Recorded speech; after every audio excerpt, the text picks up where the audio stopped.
buenas tardes con todos, queridos patriotas. El día de hoy estamos reunidos, como de costumbre, para poder tratar temas de suma importancia para el desarrollo nacional.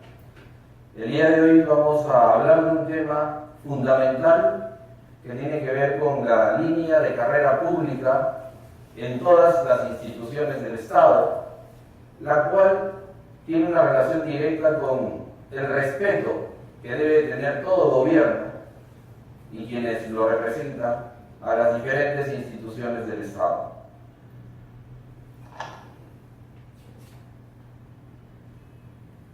Nosotros, y en mi experiencia personal, he podido darme cuenta en el transcurso de los años, hablando con diferentes profesionales y sobre todo de ciertas instituciones del Estado que deberían estar en la vanguardia del conocimiento para poder defender los propios intereses nacionales y por ende, obviamente, caminar en la dirección del desarrollo nacional. Muchas veces he conversado con personas que deberían de estar preparadas para poder cumplir con esta exigencia, que no solamente es constitucional, sino es una exigencia personal como debería de serlo para todo buen ciudadano o patriota.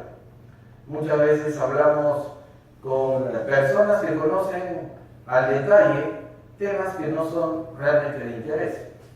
Le preguntamos quién es de repente el personaje más conocido de una novela y van a responder.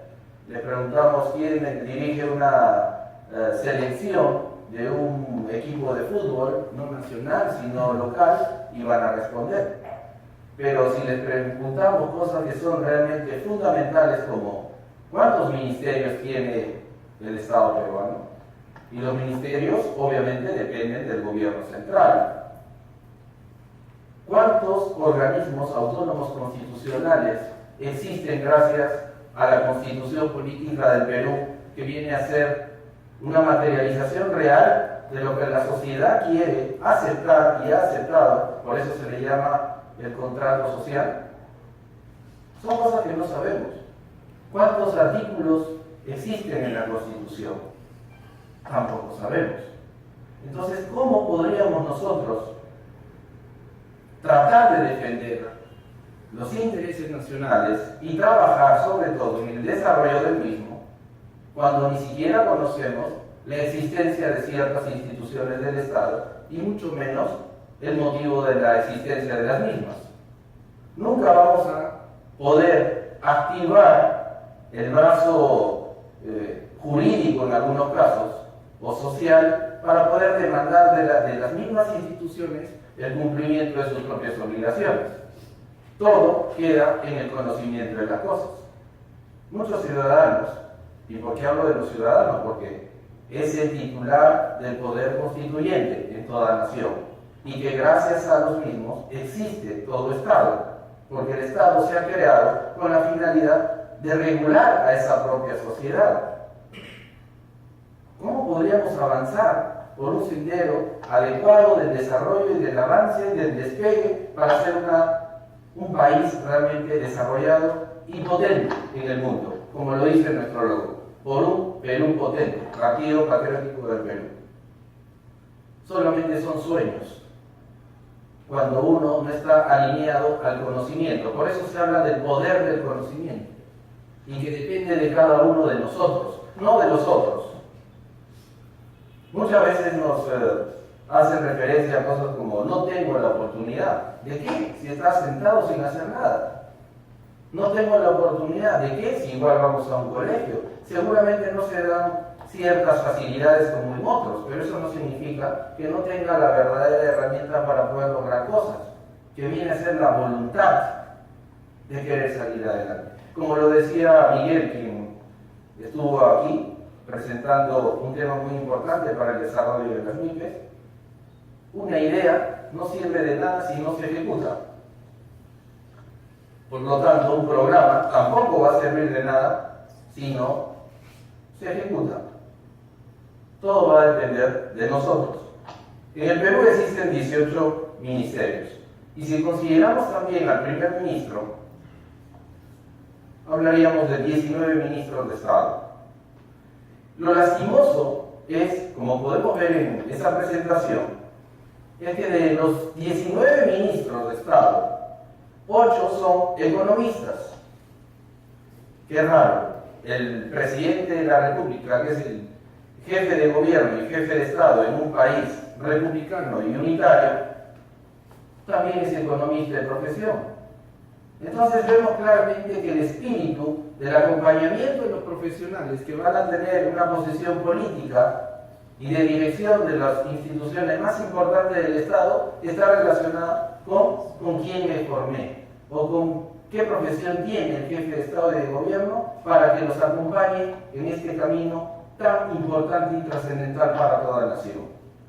Es como si nosotros dijéramos, vamos a rodearnos de ministros, los señores ministros, de puro oficial de las Fuerzas Armadas.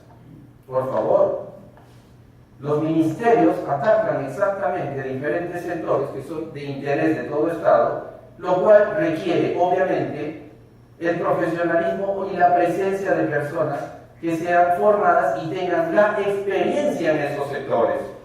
Veamos el ejemplo muy contundente y claro de Canadá. Y esa no es una situación que debería ser observada como algo que va más allá de lo lógico y normal. Más bien deberíamos nosotros cuestionarnos y decir qué estamos haciendo. 8 economistas de los cuales tenemos a 4 que representan a los siguientes ministerios. El Ministerio de Transportes y Comunicaciones. Bueno, transportes y comunicaciones. Veamos, ¿tiene esas especialidades para poder dirigir ese ministerio? Comunicaciones, yo esperaría ver a una persona, un profesional exitoso en el rubro de comunicaciones, porque un país no interconectado en la actualidad está en la prehistoria. Y al hablar de interconexión no hablamos de solamente pues Lima, en donde está la tercera parte de la población, en donde se genera una distribución, no solamente en el tema de telecomunicaciones, que tiene una topología tipo estrella. ¿Qué quiere decir? Que hay un solo núcleo desde Lima y se ramifica a nivel nacional. Entonces, si en algún momento pasara algo por un desastre natural o una situación no deseada generada por un conflicto entre países, fácilmente nosotros nos convertimos en un estado demasiado vulnerable, porque no existe la redundancia. Porque es redundancia, no existe la posibilidad de poder utilizar el mismo servicio si este se cae. Entonces deberíamos tener nodos de comunicación. Lima, en el norte, en el sur, Sierra Sur, por seguridad. Vemos Ministerio de Vivienda, Ministerio del Ambiente, Ministerio de Desarrollo e Inclusión Social, dirigidos por economistas. No tengo nada contra los economistas, es más, mi señora esposa es una economista, pero, como se decía, al César lo que es del César, y no por seguir pues un diplomado o una maestría en un tema determinado, vamos a decir que ya estamos en la capacidad, porque no solamente se trata de saber algo, sino haber pasado por esa experiencia real, de haber conocido las cosas, para poder transformarlas, y en base a esa experiencia generar lo que se debe generar. Diplomáticos, 1. Sociólogos, 2. Y es lo que sobre todo quiero resaltar. 2 sociólogos que están al mando en la cabeza de 2 carteras, una de las cuales está en tercera posición, que es el Ministerio de Defensa y el Ministerio del Interior. Por favor, ¿con qué experiencia podrían liderar esas carteras? Y lo peor de todo, que van pimponeándose y pasando de carteras y carteras, entre ministerios, como si fuese, ahora ya no me gusta esto, ahora me gusta aquello. Entonces mañana me voy al cine, de Cineplanet, o no, al de San Borja, como si fuese un tema de decisión personal. Por favor, esta es una decisión de Estado. Lo digo porque el actual ministro de Defensa, anteriormente, ha sido ministro de Cultura. Quizá muy bien puesto, porque es una persona preparada y especialista en ese rubro, pero no en defensa. Si no, señor ministro, no lo estarían paseando como lo pasean ahora. Si quiere me puede convocar para hablar de varias cosas que se están dando en su cartera. Igual en el Ministerio del Interior. Una persona que en los papeles es un experto. Claro, nosotros vamos a decir que somos los campeones de Fórmula 1 porque hemos llevado diplomados y maestrías para ser campeones en Fórmula 1. No, pues en la cancha se demuestran las cosas, no en el papel. Se necesita una experiencia real para poder avanzar, para poder mejorar. Tenemos un solo educador. Cuando nosotros sabemos, y en todas las sociedades se sabe, que se requiere, ¿cuál es la base de todo el avance y el desarrollo de una nación? La educación. Y sin embargo nos damos el lujo de tener un solo educador como ministro de Estado. Tenemos a un militar. Y yo esperaría, porque no tengo nada en contra de ese ministro que es militar, al contrario, le tenemos mucho respeto porque es un almirante que ha tenido mucho mérito y ha dirigido instituciones, pero en el ámbito educativo, no de la salud. Él debería ser ministro de Educación o ministro de Defensa, porque ha sido un almirante de la gloriosa Marina de Guerra del Perú. Las cosas están andando muy mal. Nadie está cuestionando su conocimiento y su capacidad, pero en el lugar adecuado. Y como se decía, espacio y tiempo adecuado. Porque nos debemos de ubicar en función a nuestro potencial, en función a nuestras capacidades. O vamos a esperar recién entrar en sintonía 1 o 2 años para empezar a hacer las cosas como se deben hacer. Tenemos un ingeniero agrónomo, tenemos 2 administradores de empresas y uno dirige el Ministerio de Trabajo y el otro MINCETUR. Nuevamente, no estamos cuestionando su formación profesional. Lo que estamos cuestionando es dónde están siendo destinados esos conocimientos, qué cartel se les está asignando a estos ministros de Estado.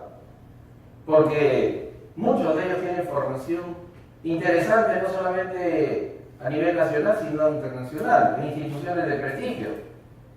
Pero no vamos a poner, pues, a una persona que cuide nuestros bienes, que tenga formación en temas que no tengan nada que ver con seguridad.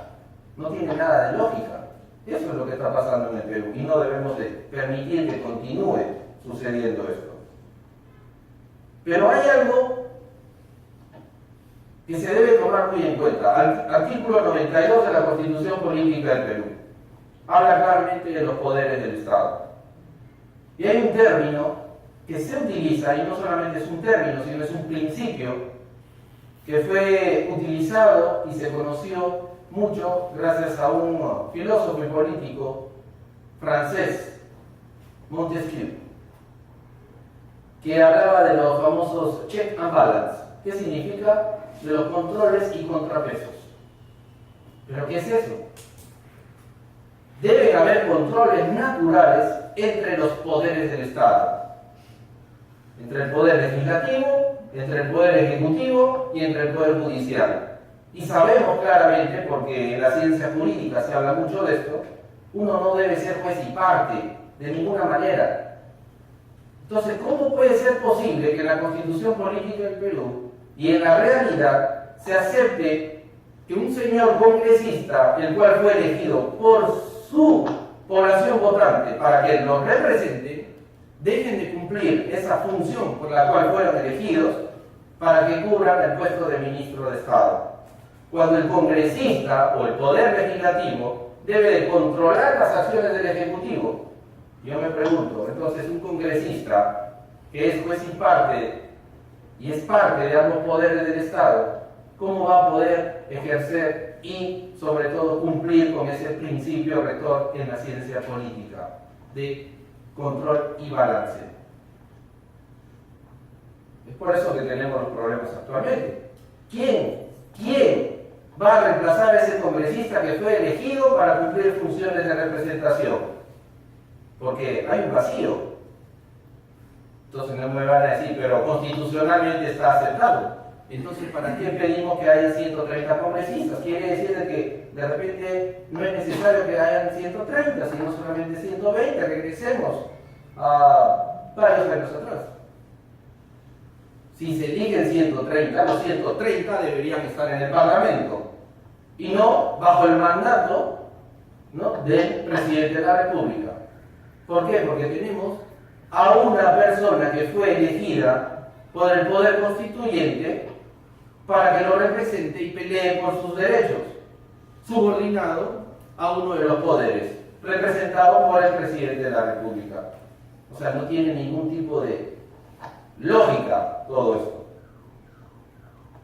Y en la actualidad tenemos a 2 ministros de Estado que también cumplen funciones congresales de representación. Bueno, en realidad no las cumplen porque no están en el Congreso.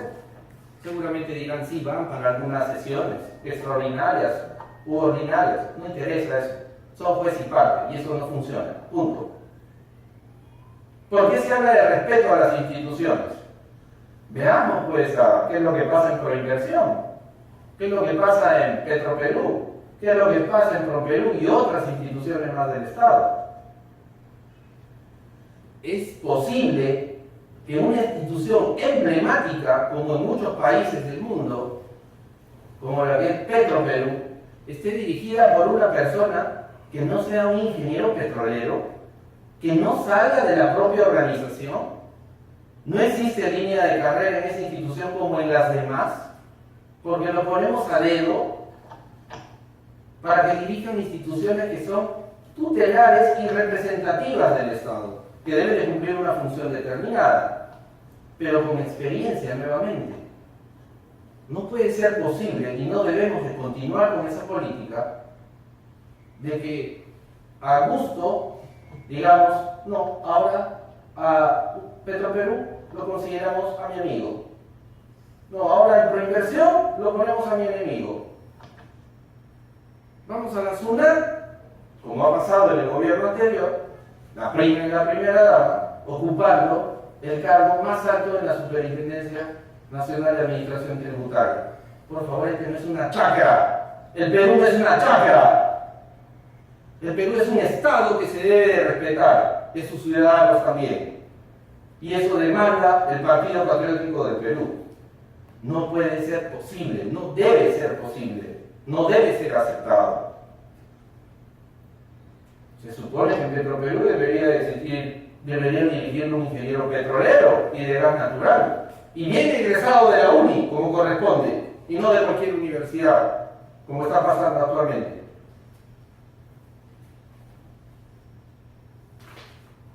Esto está amarrado a otro tema muy importante, que tiene que ver con la homologación salarial.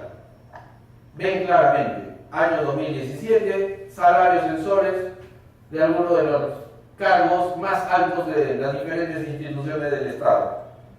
Presidente del Banco Central de Reserva, 41.600 soles mensuales. Superintendente de la SBS, 41.600 soles. Los ministros de Estado, 34.000 soles. El Contralor General de la República, 33.100 soles. El superintendente de la SUNAT, 25.000 soles. El superintendente de la SUNAFIN, la Superintendencia Nacional de Fiscalización Laboral, que está debajo del Ministerio de Trabajo, 15.600 soles. El presidente de la SUNAT, 15.600 soles. Superintendente de su salud, 15.600 soles. Y recién viene el pobrecito presidente de la República, 15.500 soles. No tiene lógica eso, ¿no?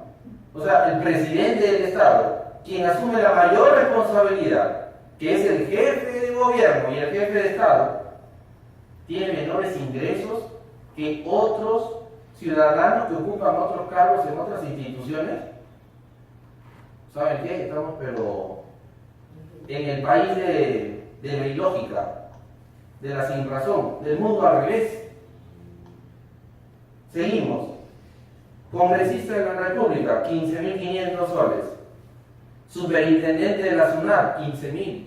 El defensor del pueblo, el que nos debería defender, el que debería defender a los ciudadanos, 14.500 soles. Presidente de la UEFA, 14.000.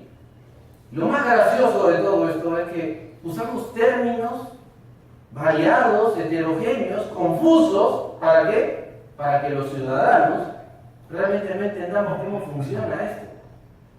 Porque mientras más difícil sea el lenguaje, más difícil va a ser la exigencia que van a hacer de los propios ciudadanos. Si todos, o casi todos, ocupan puestos que tienen el mismo nivel dentro de las instituciones, ¿por qué en unos casos se llama presidente, en otros casos superintendente, en otros casos director? ¿Por qué no unificamos esos nombres? Porque ocupan el mismo rango dentro de sus instituciones. ¿Queremos confundir a la gente? Y ahí he marcado con OAC, porque quiere decir Organismo Autónomo Constitucional, el presidente del BCR, que dicho sea de paso son 10, de acuerdo a la Constitución Política del Perú, el superintendente de la SBS y el Contralor General de la República, así como el Defensor del Pueblo. O sea, ni siquiera hay un criterio a nivel Estado de que exija que las personas que dirijan estas organizaciones autónomas constitucionales tengan el mismo ingreso, por lógica, porque tienen el mismo peso constitucional. No, el del BCR 41.600 y el Defensor del Pueblo, como es del pueblo, no, tiene que ganar solamente 14.500. Y la verdad, para encontrar esta información he tenido que realizar un trabajo tipo policía de investigaciones. ¿Por qué? Porque ese famoso término transparencia no existe en la realidad. Yo los invito, no solamente acá a los patriotas presentes, sino a usted, ciudadano, trate de encontrar esa información en la portal o en el portal de, por ejemplo, lo que es la presidencia del Consejo de Ministros. No hay ningún tipo de información al respecto. ¿Por qué? Claro, pues no les conviene mostrar esta información. El acceso a la información realmente es limitado. No se presenta como se debería de presentar. Entonces nuestra propuesta es, porque como se también estipula en la doctrina jurídica, cuando se puede más, se puede menos. ¿Qué quiere decir eso? Si eso está pasando con las cabezas, imagínense qué es lo que está pasando también con los cuerpos. Los trabajadores de esas instituciones. Por eso hablamos de homologación salarial. ¿Por qué un señor que trabaja en proinversión tiene que ganar 15.000 soles exigiendo 14 sueldos y que cada cierto tiempo le compren su terno para seguir trabajando y cuando ni siquiera tienen las competencias que deberían de tener? Proinversión, lo que busca es inversión internacional. Les pongo una prueba a ustedes. Mañana mismo vamos a Proinversión, o el lunes, para ver cuántos de sus trabajadores por lo menos hablan un idioma internacional. Porque si no, vamos a estar viendo las inversiones ¿de dónde? De Latinoamérica y de España, como lo hacen muchas instituciones del Estado, por su falta de competencia, y así todavía exigen lo que exigen. ¿Por qué ustedes tienen que ganar? Hablo de profesionales con cierto nivel de formación, con ciertos años de carrera y de servicio, que están en el mismo nivel que otros servidores públicos, pero que están ganando 1.500 soles. ¿Con qué derecho? Más bien, qué injusticia. O estamos hablando de otro estado, de otra nación, o estamos hablando de otro país. No estamos hablando de países diferentes, estamos hablando de lo que pasa en el Perú. Por eso hablamos de homologación salarial. Y la propuesta y exigencia del Partido Patriótico del Perú es, a igual formación, a igual zona de servicio, a igual nivel jerárquico, a igual horas de servicio, a igual años de servicio, las remuneraciones deberían ser las mismas, con ciertas excepciones. Por ejemplo, cuando hay riesgo de vida, en el caso de los militares y los policías, por el tema de guardias, porque se quedan trabajando 24 horas, como en el caso de los militares, policías y los médicos. Y también los idiomas. ¿Por qué? Porque la ley nos exige, ¿no? Inclusión social. ¿Qué hacemos cuando vienen nuestros conciudadanos de la sierra, de donde también tengo el orgullo de venir? No Cacoscomanta, Cayari, yo también soy del Cusco. ¿Quién los va a atender? Si ni siquiera cumplimos con la exigencia legal, que es comunicación e inclusión social. ¿Dónde quedan nuestros hermanos quechohablantes? ¿Quién los va a atender en las instituciones del Estado? Por lo tanto, si hay un servidor público, y hay que incentivarlo, que hable el quechua, debería tener un bono que lo diferencie. No vamos a ser inquisidores ni persecutivos, pero sí vamos a premiar a aquel ciudadano consciente y que trabaje en beneficio de su propio país, del desarrollo nacional. Entonces, con esos criterios, riesgo de vida, guardias, idiomas y otros, obviamente debe haber una diferenciación en cuanto al salario entre unos y otros. Riesgo de vida, ¿por qué? Porque hablo de los militares y ¿por qué hablo de los policías? Acabamos de ver, lamentamos lo que ha pasado con nuestra hermana República de Argentina y el submarino Ara. El submarino Ara San Juan. 44 submarinistas, como quienes hablan, que todavía no han sido encontrados. Eso es lo que puede pasar con un militar. Eso es lo que pasa permanentemente con un militar y con un policía. Bajas por aquí, bajas por allá, en el valle, en el sur, en el norte, en todo lado. Policías asesinados y no pasa nada. Por eso se habla de una diferenciación real. Por eso también exigimos que haya una intervención inmediata por parte del Estado y que se trabaje inmediatamente en el tema de modernización de nuestro armamento militar, sobre todo en el ámbito de la Marina. ¿Por qué? Porque una cosa es operar en tierra, otra cosa es operar debajo del mar. Requerimos inmediatamente inversiones en la compra de submarinos nuevos. ¿Saben qué? Ese submarino argentino es un submarino de una generación 10 años más moderno que los nuestros. Los submarinos han sido creados para operar 30 años. Ese submarino tenía 40 años casi. Y los nuestros están llegando a los 50 años. Con la famosa modernización. No, un país de vanguardia no necesita modernizar su submarino, necesita comprar unidades nuevas. Porque si no podría pasar lo que ha pasado en la historia de muchas marinas a nivel mundial. Debemos dejar de pensar en ser los segundones, en comprar la lata vieja, en comprar la lata usada, como nos ha engañado el traidor del presidente Toledo, fugitivo, pero lo vamos a atrapar, como corresponde, cuando trajo las famosas fragatas italianas Lupo, ultramodernas, que llegaron al Perú en 2005 y habían sido fabricadas en el año 80, con 20-25 años de uso. Por favor, es imperdonable que se engañe a la ciudadanía de esa manera. Por eso lo convertimos en un antipatriota y traidor a la patria. Ese es el sello que le va a dar el Partido Patriótico del Perú. Y ojalá que nos veamos cara a cara, porque para eso me ha formado la gloriosa Marina de Guerra del Perú y el Estado peruano, para defender los intereses, como corresponde. Unificación de criterios del sistema pensionario. ¿Por qué debemos de aceptar y entender que unos terminen sus años de servicio bajo los criterios ya mencionados con grandes diferencias? Algunos grandes reyes recibiendo 10.000, 15.000 soles, mientras otros ciudadanos, habiendo esforzadose de la misma manera, teniendo la misma formación, con 1.000 soles, con 1.500 soles. ¿Dónde está el criterio? Nuevamente, con las excepciones del caso, que son entendibles y van a ser impulsadas. ¿Por qué en ciertas instituciones del Estado hay un reajuste cada año? Porque hay una inflación. Entonces también tenemos que reajustar en base a la inflación los sueldos de nuestros integrantes. ¿Y por qué no se ejecuta el mismo criterio a nivel instituciones del Estado? Por eso es pues que existen, queridos ciudadanos, las huelgas.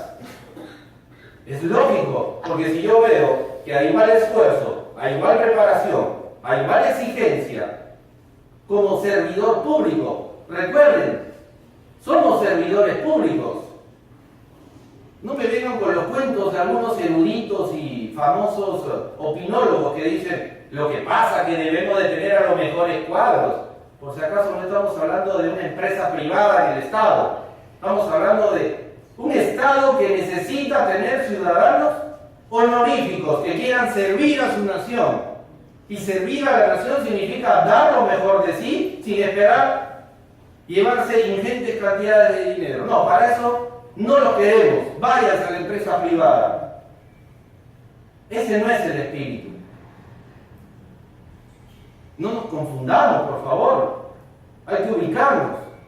Deben haber criterios unificados en base a las jerarquías que de manera natural existe en toda organización. Y ni hablemos de los jueces y fiscales. Jueces superiores, supremos, que van de 14.000 a 19.000 soles. Ya lo arrasaron al presidente de la República. Pobrecito, nuevamente, el señor Kuczynski, le doy la razón cuando se quejó de que su sueldo no le alcanza para nada. No, nuestra intención no es elevarle el sueldo a usted. La intención es unificar, siendo el máximo ingreso el de los representantes de los tres poderes del Estado.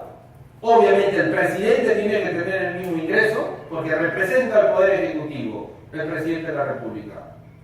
El presidente del Poder Judicial también, al igual que el presidente del Congreso. Por lo tanto, los congresistas deben de ganar menos. Y los que no quieran, simplemente que no postulen, porque no lo queremos como ciudadanos. Muchas gracias, querido Patriota.